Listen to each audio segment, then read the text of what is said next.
What's up, Chiefs Kingdom? I'm Taylor Anderson. I don't know what Bernie's doing at her school, but I'm Claire Hamilton, and we have a great show for you guys today, so make sure you tune in. He's looking great out front. But starting off with a bang, we have the honor to talk about the Chiefs going to the Super Bowl yet again. Then to announcements and finishing off with Thomas and John's famous sports report. This, Jace, is KLHS.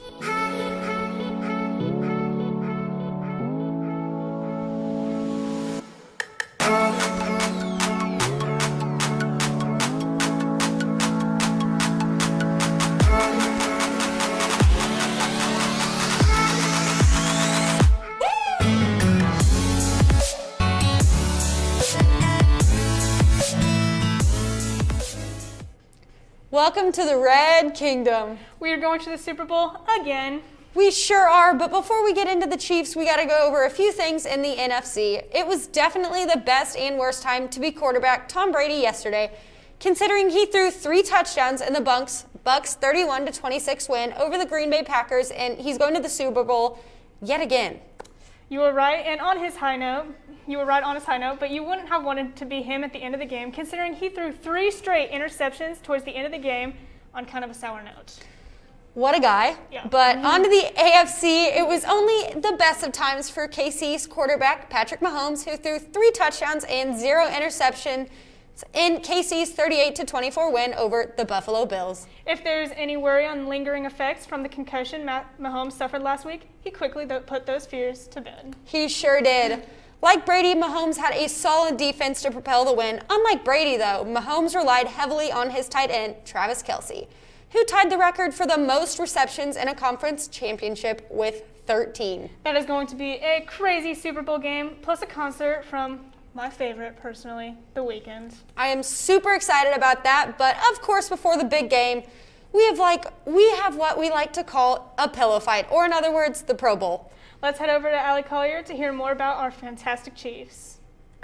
What is going on, Liberty Blue Jays? It is good news for all of those Chiefs fans out there. We're going to our second Super Bowl in a row. Miss Ndaya, what are your thoughts about it? I am obviously very, very excited for this. I think it's so exciting to get to do this back-to-back. It has been a long time before this has happened. Indeed, it has been super fun to watch. Any plans for the Super Bowl this year? Well, I actually play on the Chiefs drum line, and last year, I don't know if you remember this KLHS episode, but I was a little salty. I didn't get to go, so hopefully this year they take us along. But with COVID, I don't know yet, so we'll see. That is really cool that you get to play on the drum line, and I'm really jealous of that. So, well, I do hope you get to play on the drum line this year, and go Chiefs. For KLHS, my name is Allie Collier, signing off.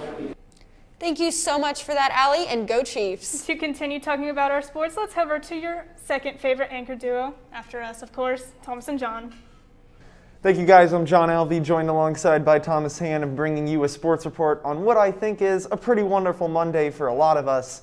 But we will start with a little bit of sad news, as over the weekend, MLB legend Hank Aaron passed away at the age of 86. He was the second all-time leading home run hitter in MLB history and one of the first African-American pioneers in the MLB. So a fantastic career for him, and we are saddened by his passing. We send our condolences to his family.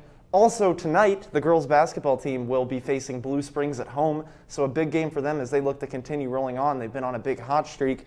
And over the weekend, our Sapphires won their regional competition at Lee Summit North. Really, it's hard to get, news with them anymore. They're always winning everything they're in, so they continue to be fantastic. Now moving to men's basketball, who lost the Stessman Tournament final to Staley on Friday.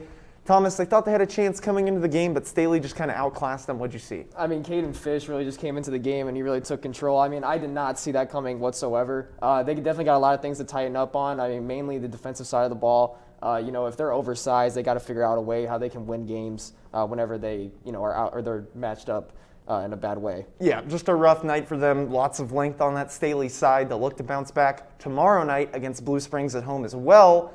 And finally, we'll review the Kansas City Chiefs as they defeated the Buffalo Bills in the AFC Championship yesterday to go to their second consecutive Super Bowl. Thomas, I personally loved watching this game. It was pretty low stress. The Chiefs back in the Super Bowl again. How are you feeling? I mean, I feel absolutely amazing. I mean, we get to pretty much watch LeBron James against Michael Jordan in the Super Bowl. So it's going to be an incredible game, I think, either way. But I believe in the Chiefs. I feel like they're going to be able to pull it out yet again and get 2 in a row. Yep, Tom Brady facing off against Patrick Mahomes. Should be exciting in 2 weeks. That'll do it for us today. Now back to the front. Thank you so much, Thomas and John. Now for some announcements. There are only a few to pay attention to, so bear with us. Liberty Public Schools is excited to invite all of you to the Diversity Festival Virtual Edition happening this week.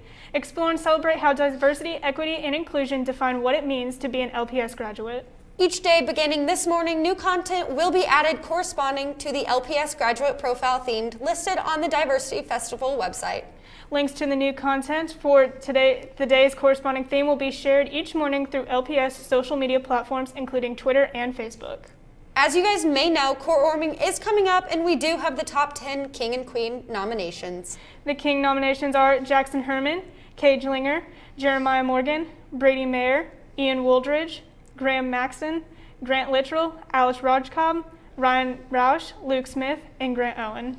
And keep in mind, these are in no particular order. The queens are Shania Atkins, Olivia Cotton, Aubrey Fleckel, Bonnie Flordice, Paige Hodges, Regan Mills, Olivia Peetum, Allie Pilsel, Ariana Strauss, Keegan Ward, and Sydney Zellick. Best of luck to you all. The new entrance is definitely looking pretty spiffy. Oh yeah, definitely. I cannot get over it. I agree. I love how bright and open it is. I do too. Let's head over to Taylor Coonrod to hear more about the new entrance. There have been a lot of new additions to LHS this year, the library, flex space, and new theater, but the most recent completion is the front entrance. I've talked to Dr. Adams to know more about the new entrance. So our former roof line, which was all glass, had significant leaks, and every year we would patch them and patch them and patch them. We've had the same roof line since 1997, and it is all glass, which caused to leaks, damage to the walls and ceilings. The district decided that it would be more cost-effective to remodel than to keep repairing the leaks and damages. Some of the hiccups that have come along the way are obviously because of the pandemic and shutting down of major companies and corporations. A lot of the material was on back order, and so that caused delay in the actual completion of the project. And because we returned to school before the project was complete, administration needed to put up barriers between the students and the construction to make sure no one got hurt. I don't know if you remember, but last year our roof line was all glass, and then our front was rounded. So you'll see that it mirrors the design of the library, but also that the materials that we're using are pulling the same materials that are from the field house across the front of the building. This project definitely took longer than expected, but is worth the wait. This has been Taylor Coonrod signing off from KLHS. Thank you, Taylor. What a great way to end our show. The front entrance is looking great. Yes, it does. And with that, please stand for the pledge. I pledge allegiance to the flag of the United States of America and to the republic for which it stands, one nation, under God, indivisible, with liberty and justice for all. From KLHS, this has been Taylor Coonrod, Thomas Hand, John Alvey, Allie Collier, and like always, our fantastic production crew behind the scenes. I'm Claire Hamilton. And I'm Taylor Anderson. Do your part, keep your distance, and have a marvelous Monday. And run it back, Chiefs!